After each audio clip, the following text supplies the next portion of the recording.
Hi guys, welcome to our next video. And in this video, we are going to look at triggers in Salesforce and how they work inside of Salesforce, what triggers are, stuff like that. I'm from the Salesforce Rulers team. Let's get started. So again, gonna use the triggers in Salesforce section of our website as a reference. So speaking in really simple terms, an Apex trigger is a piece of code which executes every time you insert, update, or delete a record in your org. So it is just like a piece of Apex code. It could be a class, it could be anything, which is run whenever you update or insert or delete a record. It is specific to each object. So you need to define a trigger on the account. Then if you want trigger functionality on the contact object, you want to define a trigger on the contact as well. So as for the basic syntax, this is the syntax that triggers follow. Trigger, this is the syntax keyword, then the name of your trigger on the object, which is like what object you want to write the trigger on, and then here goes the trigger events. So trigger events and the trigger name, I'll talk about it in detail. So trigger name is just as you like name any Apex class, you can name an Apex trigger as well. But into the trigger events, we want to look at what events are supported in triggers. The trigger events are classified into two categories, that are the before trigger events and the after trigger events. So basically, any record when it is saved into the database, the before trigger specifies the event of that database being put into the actual data but not being committed to the database. And the after triggers are run after the data has been saved into the database and has been committed as well into the database. I hope you guys understand the logic of commit. So the logic of commit is that it is now printed out in the database and then it is now in a non-mutable form, that it has been actually saved in the database. Before being committed, the data is in the process of being saved, but it is not been placed in our table yet. So before trigger and after trigger both have their really specific use cases. The before triggers advantage is that since that record has not been yet saved into the database, you can change values to that data before it is saved in the database. So since it has not been yet saved, you cannot do like operations on this data yet. I'll talk about that with an example, but like this is how like the before and after triggers look like. So before moving any further, let me list out all the event types in the before and the after triggers. So basically, just as I said, if I open the numbers window just for reference, we have the before and we have the after events. So in the before, there is one event specific to each DML type. What does I mean? What do I mean by that? We'll just look at it in a bit. So here are the different events. So you can insert, update, or delete a record. So for the before event, you have variations on before insert. Then you have before update. Then you have before delete. Then you have their after alternatives, that are after insert,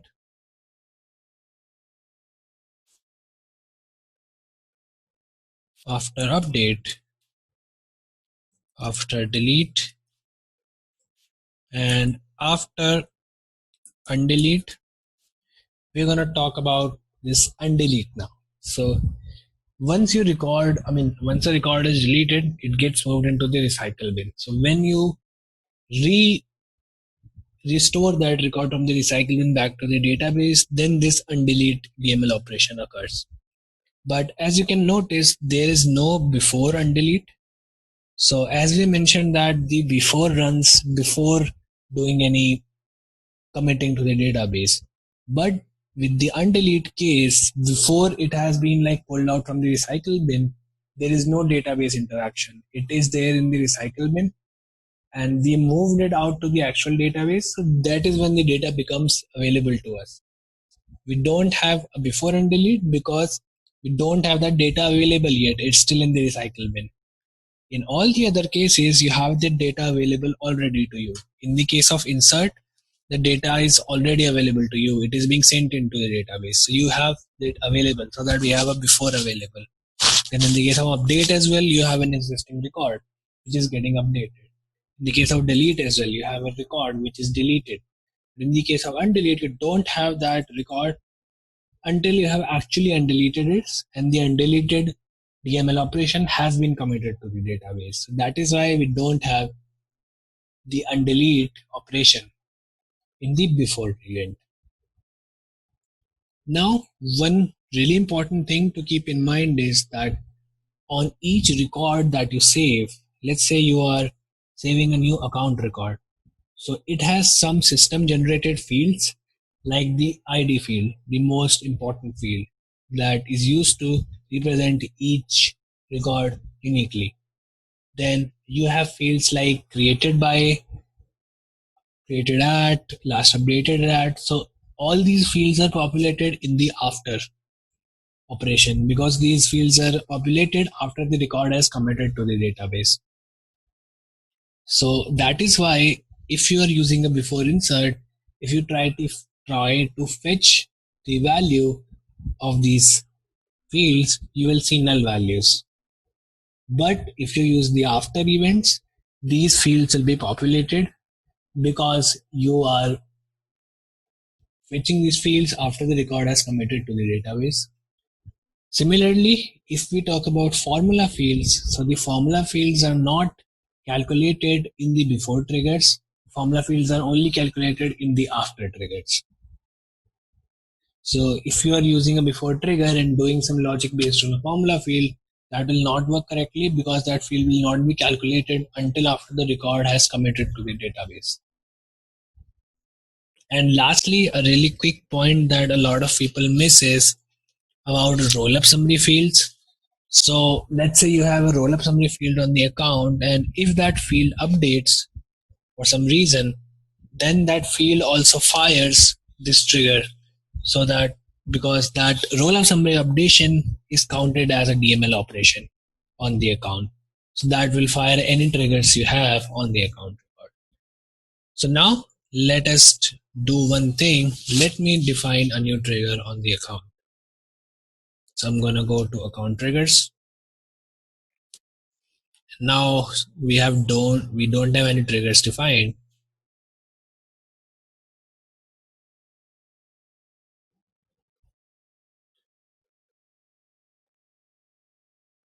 So you see it gives me the syntax automatically.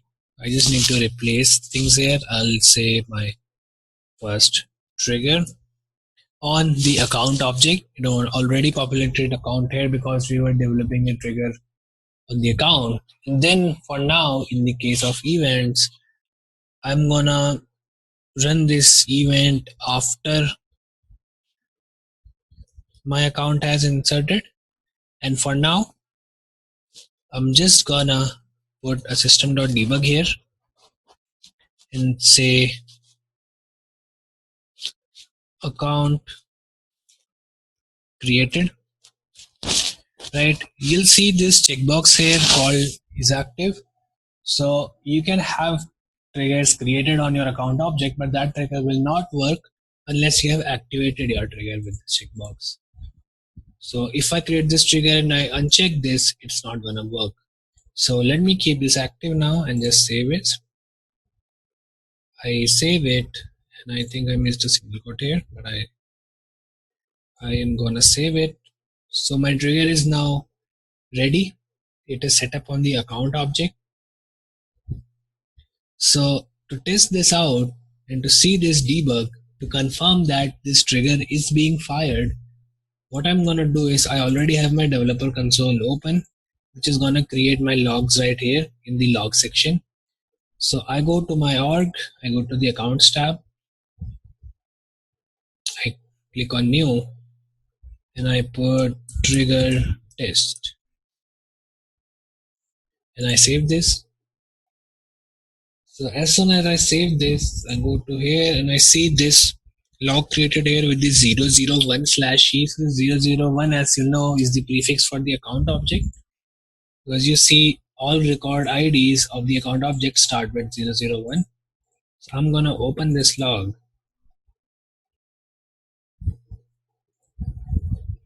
So you see I got the debug that I put in my Apex class called account created. So let's now go ahead and deactivate this trigger and save this. So now if I go back and I create one more account, trigger test 2, and I save this. So you'll see that there was one more log that was created. But if I open this log now, so you'll see there was no debug that was printed out by the debug only. So this trigger did not run because it was set to inactive. Now taking it one step further, you can specify multiple events in your trigger. It is not the way where you have to define a new trigger for each event. So what I mean by that is I can put here before insert and a comma and then the after insert. So this trigger will run like 2 times, first in the case of the before event and once in the case of the after event. So what that means is save this, and now if I create one more account record, you'll see this debug 2 times because the trigger ran first for the before event and then for the after event. So, and I think I forgot to activate that trigger, so let me do that so that it runs. And I do this and I click on save. Now I go back to the account,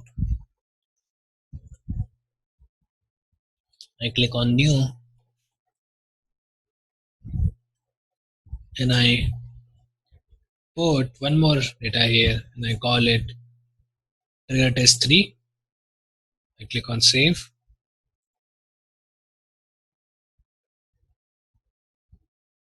I go back here and I open the log for the trigger,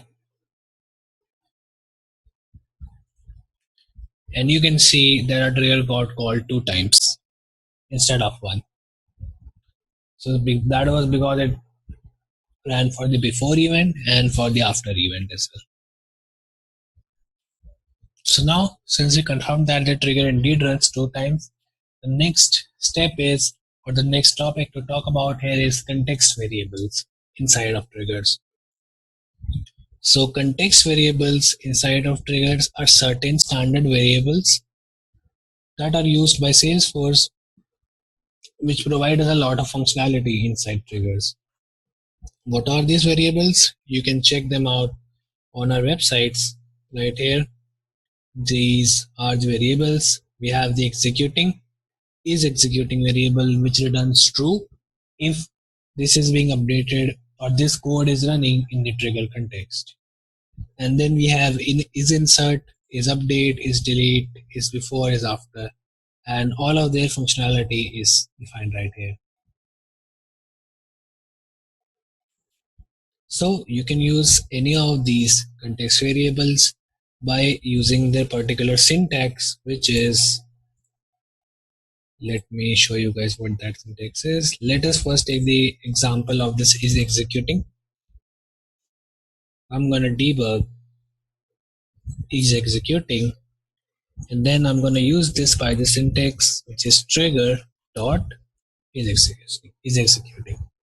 Any context variable are used with this same syntax where you have to use trigger dot before the variable name. So let me save this. So again, I'm going to go to my account, click on new, and put test context and save it. Again, I go here, I open my log. So you'll see the debug 2 times, and both times the is executing value is returned to as true, which you can see we printed it out right here. Similarly, these above are all Boolean uh, triggers, right? So let me show you an example of the is before and the is after. So let's say I put here is before and I print out the is before,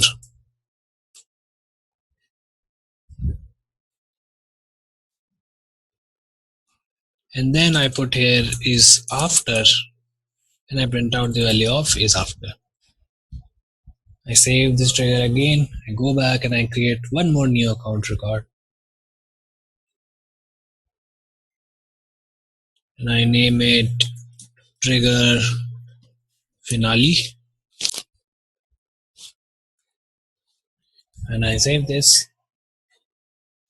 So now you'll see, or you'll get a sense of how this works, because you'll see 4 debugs. So first, when the trigger ran for the before event, the is before is true and the is after is false. Then afterwards, the trigger when it runs for the after event, the is before is false and the is after is true. So you'll see we're getting 4 because we are getting these 2 printed 2 times. So 2 into 2 equals to 4. So that is why you are seeing those 4 context variable debugs there. Now, moving on, the most important context variables are these 4. That is the trigger.new, trigger.new map, trigger.old, and trigger.old map. The trigger.new will give you the actual records that were inserted in your trigger context. So what does that mean? I go here, I edit it, and I print out, instead of printing out just these, I'll print out system.debug trigger.new and I'll quick save the trigger. I go ahead, I create one more account record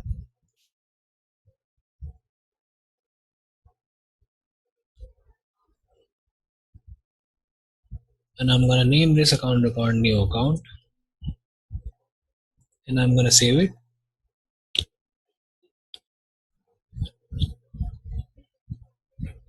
So now you'll see if I open this log,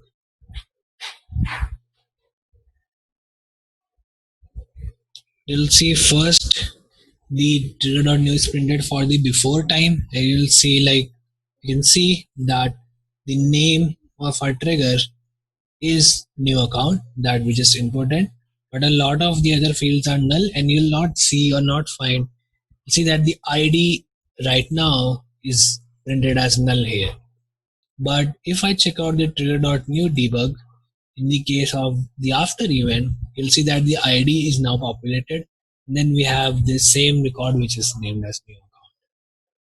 So your trigger.new will actually return you a list of account. So as you can see that the trigger.new there printed out the new account record. So it'll actually return you a list of account with the data like this.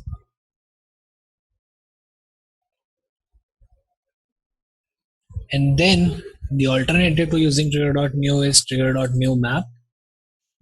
And this actually returns you a map, not a list, of ID comma account instead of just returning it in the form of an account.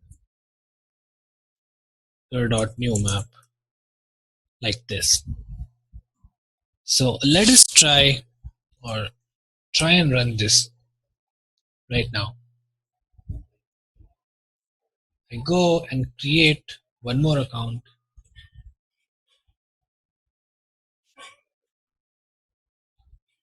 I save it and this got saved. So now I open the debug again. Oh, I think I forgot to add the debug here, but Let me add the debugs ACC and the ACC map.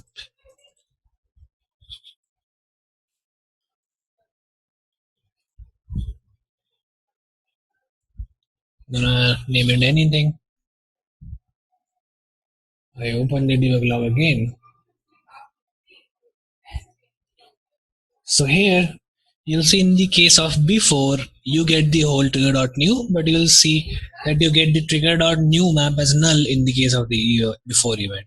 The reason for that is so the new map returns you an ID comma account, this format, but since in the case of the before the ID has not been generated yet, so that is why the new map is empty or null in the case of the before trigger.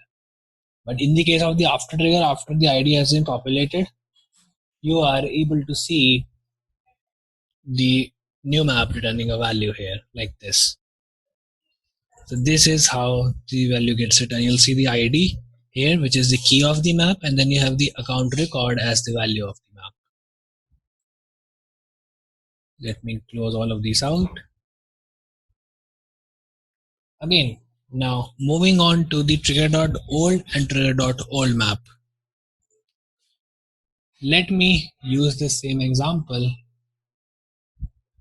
and print out the old list and old map as well. I'm gonna print out old accounts and I'm gonna use it in trigger.old.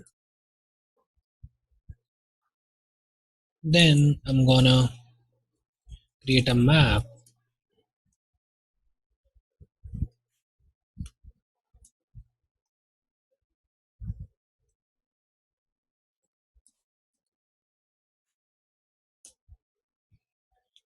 like this. Then I'm gonna add the debugs for these as well. I'm gonna put it as gonna quick save this, and again finally gonna go ahead and create yet another account record.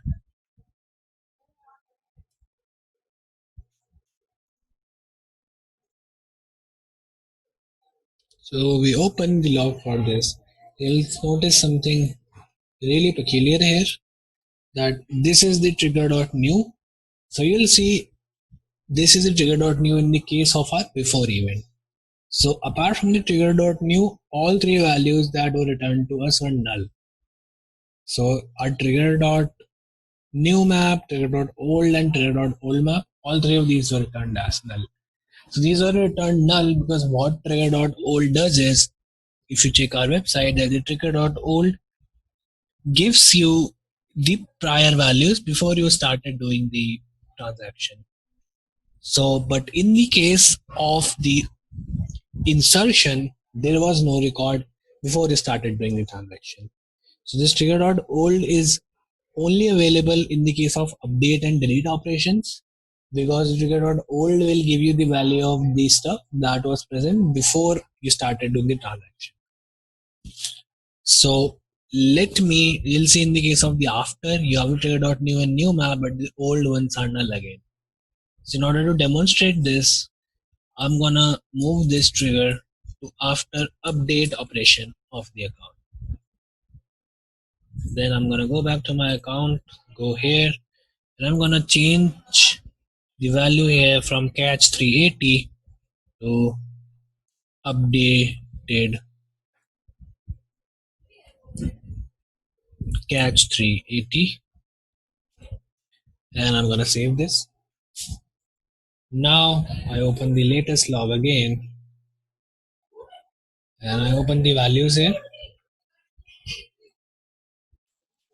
So as you'll see, now the trigger.new and the trigger.new have returned as the values, but the trigger.old and trigger.old map also returned as the old values. So you'll see that I updated the name from catch 380. So you'll see this catch 380 value in the name in the old, and then you'll see the updated value, updated catch 380 in the new. So this is why we use the old and old map context variables to fetch the older values. So after you like figure out all the context variables, the last thing to add here is, as you might have noticed, that all the context variables return us a list.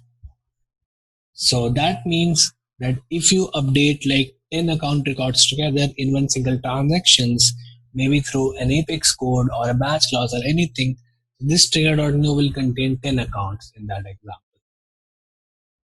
I hope this last point makes sense because it is important for a concept that we're going to talk about in our next session on triggers, which is multifying triggers.